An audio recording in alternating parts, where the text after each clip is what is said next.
Greetings, I'm Bruce Ovbiagele, immediate past chair of the International Stroke Conference. I have the privilege and pleasure of being here with Professor Bruce Campbell, who is the head of the Royal Melbourne Stroke Service. Welcome, Bruce, and congratulations on a very important and pivotal trial. Thanks very much, Bruce. So if I may just jump right in, what was your rationale for the trial, and what was your hypothesis going in? You might remember a couple of years ago we presented the EXTEND-IA TNK trial that compared alteplase with tenecteplase before thrombectomy for large vessel stroke, and we showed that tenecteplase improved reperfusion and also functional outcomes in that group. While we were doing that trial, the Nortest group from Norway published their trial of 1,100 patients with a higher dose, 0.4 milligrams per kilogram of tenecteplase versus alteplase. Now, they showed very little difference between those two treatments. The safety of 0.4 milligrams per kilogram looks reasonable.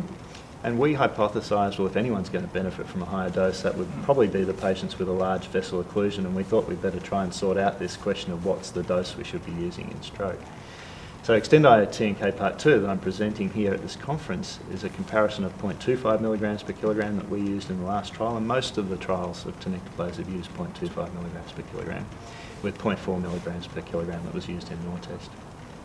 What we showed is that there was absolutely no difference between the rate of reperfusion, so it was 19.3% in both groups. So this is a 300 patient randomised trial, 150 patients in each group, and they all got either the 0.25 or the 0.4 milligram per kilogram dose before thrombectomy.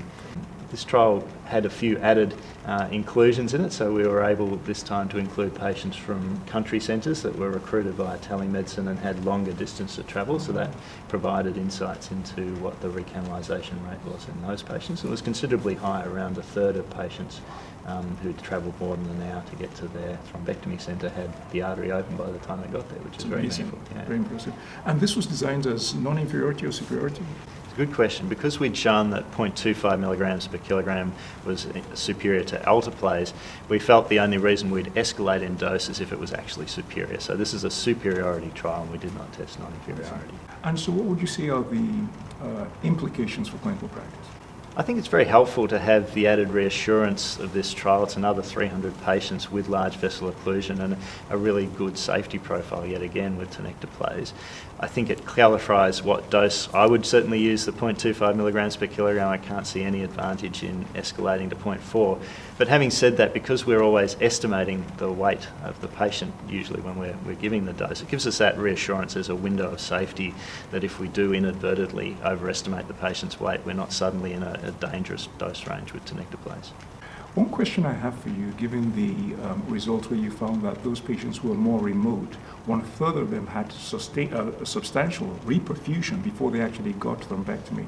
I wondered how you would advise colleagues who are in rural or remote facilities who read your impressive results, give tenecteplase, and then begin to see the patient improve.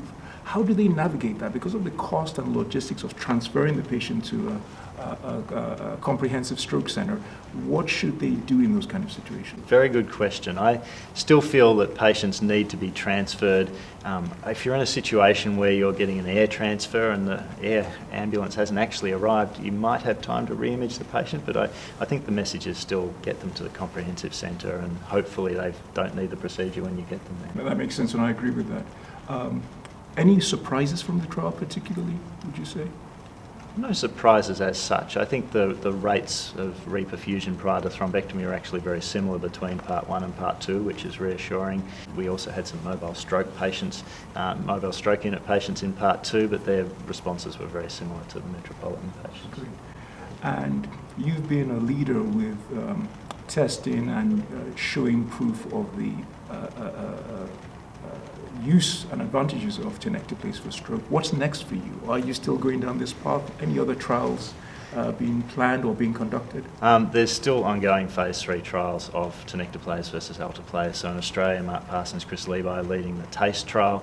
In Scotland and the UK, Keith Muir's leading the ATTEST-2 trial, and there's also a Nortest-2 trial in Norway. So there's still lots of activity comparing alteplase and tenecteplase. And I know we had a non-inferiority meta-analysis from Jeff Saver and colleagues last year, which really helped cement the similarity of tenecteplase. It seems to be at least as good as, if not better, but having that phase 3 data I think will really be very helpful. Well, this has been extremely helpful, and congratulations, Bruce, on yet another pivotal study. Thank you all for listening. I would like to invite you and encourage you to stay tuned to more encouraging and compelling stroke science being presented at ISC 2020. Thank you.